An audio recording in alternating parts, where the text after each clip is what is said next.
পৃথিবীর অন্যান্য দেশের থেকে চীন অর্থনৈতিক সক্ষমতার পাশাপাশি প্রযুক্তির বিকাশেও অনেকটা এগিয়ে। তবে এবার চীন আলোচনার কেন্দ্রবিন্দু হয়ে উঠেছে ভিন্ন এক প্রসঙ্গে। সম্প্রতি জানা গেছে চীন তার দেশে নতুন ২০০টিরও বেশি বিশেষ বন্দিশালা নির্মাণ করেছে। বলা হচ্ছে শি জিনপিংয়ের দুর্নীতি বিরোধী প্রচার চালানোর জন্য এই পদক্ষেপ নেওয়া হয়েছে। সংবাদ মাধ্যম সিএনএনের একটি প্রতিবেদন অনুসারে এই বন্দিশালাগুলো লিউঝি কেন্দ্র নামে পরিচিত। এগুলো সন্দেহভাজনদের ৬ মাস পর্যন্ত ধরে রাখতে ব্যবহৃত হয়, যেখানে তাদের আইনজীবী বা পরিবারের সঙ্গে যোগাযোগের কোনো অনুমতি নেই। শি জিনপিং ২০১২ সালে ক্ষমতায় আসার পর দুর্নীতির বিরুদ্ধে লড়াইকে সর্বাধিক অগ্রাধিকার দিয়েছেন।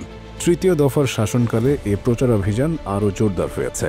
লিউঝি ব্যবস্থা ২০১৮ সালে প্রবর্তিত হয়, যা পূর্বের বিতর্কিত শুয়াংগুই সিস্টেম ব্যবস্থাকে প্রতিস্থাপন করেছে। এই বন্দিশালাগুলোতে দেওয়ালের গদি, ২৪ ঘণ্টা প্রহরা এবং নজরদারি ক্যামেরা রয়েছে। অত্যাচার এবং হেনস্থার অভিযোগে দীর্ঘদিন ধরে সমালোচিত হয়ে আসছে সে ব্যবস্থা।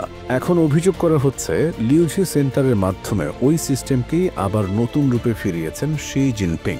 কেবল কমিউনিস্ট পার্টির কর্মকর্তারাই নয়, যে কোনো জনশক্তি ব্যবহারকারী যেমন সরকারি কর্মচারী, ব্যবসায়ী বা প্রতিষ্ঠানের ম্যানেজারদেরও এখানে আটক করা যেতে পারে। উচ্চ প্রোফাইল মামলাগুলোর মধ্যে রয়েছে বিনিয়োগ ব্যাংকার বাও ফ্যান এবং সাবেক ফুটবল তারকা লি টাইয়ের নাম, যিনি দুর্নীতির জন্য ২০ বছরের কারাদণ্ড পেয়েছেন। ২০১৭ থেকে নভেম্বর ২০২৪ পর্যন্ত ২১৮টিরও বেশি লিউঝি কেন্দ্র নির্মাণ বা সম্প্রসারণ করা হয়েছে। মহামারীর পর এই নির্মাণ কাজ আরও দ্রুত হয়েছে। তবে এই ব্যবস্থার সমালোচকরা বলছেন এটি ক্ষমতার অপব্যবহার এবং জোরপূর্বক স্বীকারোক্তি আদায়ের সুযোগ তৈরি করছে। একজন আইনজীবী বলেছেন, এ সকল কারাগারগুলোয় বন্দীদের মানসিক ও শারীরিক চাপের মধ্যে রাখা হয়।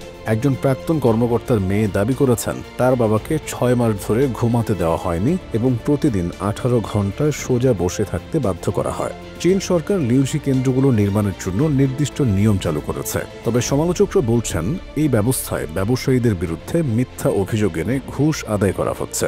এদিকে একটি নতুন আইন সংশোধনী প্রস্তাবিত হয়েছে, যা তদন্ত পদ্ধতি আইনসম্মত ও সভ্য করার কথা বললেও বন্দীদের আইনজীবীর সঙ্গে যোগাযোগের অনুমতি দেয় না। অনেকে মনে করছেন এ ধরনের ব্যবস্থাপনা অর্থনীতির উপর নেতিবাচক প্রভাব ফেলতে পারে।